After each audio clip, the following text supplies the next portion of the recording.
نماز پڑھنے والے اگر نماز کی روح سے آشنا ہو جائیں کہ یہ محض اوپر نیچے ہونے کی مشق نہیں ہے، بلکہ یہ اللہ کے حضور اپنی نیازمندی کا اظہار ہے، اپنے عجز کا اظہار ہے، تو پھر نماز ان کو وہ مقام دیتی ہے اور وہ شعور بخشتی ہے کہ جو بے نمازی کے نصیب میں کہاں۔ انسان کے اشرف اعضاء اس کے سر میں ہیں، بولنے کی قوت زبان سر میں، دیکھنے کی قوت آنکھیں سر میں، سننے کی قوت کان سر میں، سوچنے کی قوت دماغ سر میں، سونگھنے کی قوت ناک سر میں، اور یہ سر مالک کے در پہ۔ اور زبان سے بندہ کیا کہہ رہا ہے؟ سبحان ربی الاعلی، مالک تو سب سے اعلیٰ ہے۔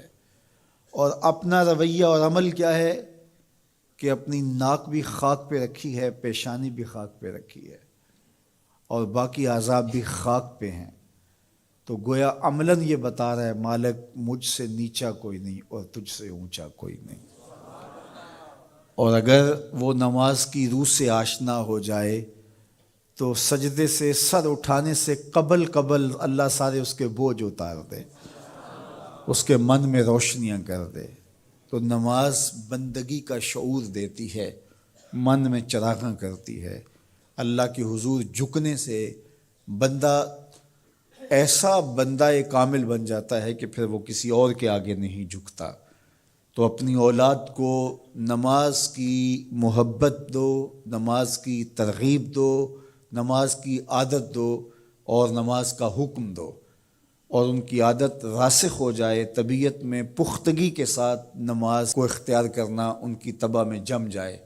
نماز ان کی طبیعت میں نظم پیدا کرے گی، ان کو نظم و ضبط کا پابند بنائے گی، اور ان کی صحت کی ضامن ہوگی، اور ان کے باطن کی طہارت کا سبب اور ذریعہ ہوگی۔ اس لیے کہا کہ اللہ کے حضور جھکنا نہ بھولنا اور نماز قائم کرنا۔ نماز کا تعلق اپنے آپ سے ہے کہ وہ اپنے آپ کو سنوارتا ہے، تقرب اللہ کے لیے اس کی اپنی عملی کوشش ہے۔ بندے اور خدا کا ایک ربط ہے نماز۔ اسی طرح یہ خیال کہ میرا مالک مجھے دیکھ رہا ہے، اس سے بھی تہذیب نفس ہوتی ہے، باطن کی تربیت ہوتی ہے۔ انسان ایک حصار میں آ جاتا ہے، ایک پہرے میں آ جاتا ہے کہ میرا اللہ مجھے دیکھ رہا ہے، اور پھر وہ قدم پھونک پھونک کے رکھتا ہے۔ وہ اچانک لوگ بیٹھے ہوئے ہوں نا، تو آج کل یہ سوشل میڈیا کا زمانہ ہے، تو کوئی کیمرہ سیدھا کر لے تو ایک دم مرتب ہو جاتے ہیں، اس لیے کہ اب ہماری تصویر آنے والی ہے۔ یا کوئی کسی کو کہے کہ جناب آپ لائیو جا رہے ہیں، تو وہ بالکل اپنی حرکات سکنات منظم کر لیتے ہیں، کپڑے سیدھے کرنے لگ جاتے ہیں، اس لیے کہ ہم لائیو جا رہے ہیں۔ وہ لائیو چاہے 5 آدمی دیکھ رہے ہوں، چاہے 10 آدمی دیکھ رہے ہوں، لیکن پھر بھی چونکہ ہم لائیو جا رہے ہیں تو اپنی حرکات سکنات مرتب کر لیں گے، منظم ہو جائیں گے۔ اور جب یہ یقین ہو کہ میرا اللہ مجھے دیکھ رہا ہے، یہ ساری حرکتیں وہاں لائیو جا رہی ہیں، تو پھر دل میں برا خیال بھی آنے لگے گا تو اس کو روکیں گے کہ میرا اللہ تو دیکھ رہا ہے۔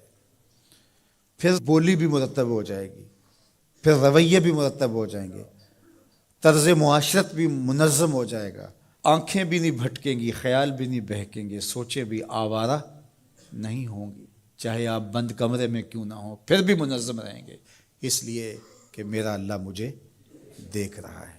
تو یہ یقین زندگی کو منظم کرتا ہے۔ تو اس کا تعلق بھی انسان کی ذات سے تھا۔ نماز سے بھی تہذیب نفس ہے، اللہ سے تقرب حاصل ہوتا ہے۔ اب کہا تو خود غرض نہ بننا کہ اپنے آپ کو سنوار لیا اور کافی ہے، نہیں، لوگوں کو بھی نیکی کا حکم دینا۔ وامر بالمعروف ونہا عن المنکر، لوگوں کو نیکی کا حکم دینا اور برائی سے منع کرنا لوگوں کو، یہ مومن کی زندگی ہے۔